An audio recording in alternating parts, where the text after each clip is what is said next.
Mwanadamu anapokuwa ndani ya Yesu Kristo, uthamani wake unaongezeka, anapata kibali, anafunguliwa na mambo mengi, anaweza mambo mengi, anawezeshwa na Mungu kwa sababu neema ya Mungu inakuwepo juu ya yule mtu. Sasa anasema hazina yetu sisi ni Yesu Kristo mwenyewe. Kwa nini? Kwa sababu anapokuwepo ndani ya mwanadamu, Yesu Kristo ambaye ndiye Mungu husababisha mambo ya uungu yatendeke ndani ya huyo mtu. Kuna mambo mengi ya uungu: uponyaji, uzima, afya, kutiwa nguvu, kuimarisha, kuwa na ushindi, kuwa na baraka katika maisha ya haya kila siku. Mungu yuko ndani yako kushinda, kuvuka vikwazo mbalimbali, kuweza kuwakwepa maadui zako au kupokea ulinzi kutoka kwa Mungu. Kwa nini? Mungu yuko ndani yako. Hakuna anayewezaye kukugusa. Kwa nini? Kwa sababu Mungu yuko ndani yako. Kwa hiyo vipawa vya kiungu vinakuwepo ndani yako kwa sababu ya huyo uliye naye. Yesu Kristo ni utajiri. Yesu Kristo ni hazina iliyositirika, Biblia inasema, iliyofichwa ndani.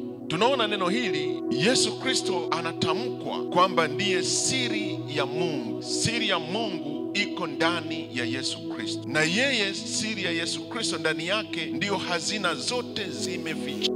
Manake mambo ya utajiri, heshima na yote ambayo yanaonekana mema katika maisha ya ulimwengu huu yamefichwa ndani ya Yesu Kristo. Sasa anasema mstari ule wa pili, ili wafarijiwe mioyo yao wakiunganishwa katika upendo, wakapate utajiri wa kufahamu. Kumbe kufahamu kwamba Yesu ndani yake ni siri ya Mungu, basi ni utajiri umeupata. Kumjua Yesu Kristo ni utajiri. Kwa sababu gani? Yeye ndiye siri ya Mungu iliyofichwa, yeye ndiyo hazina.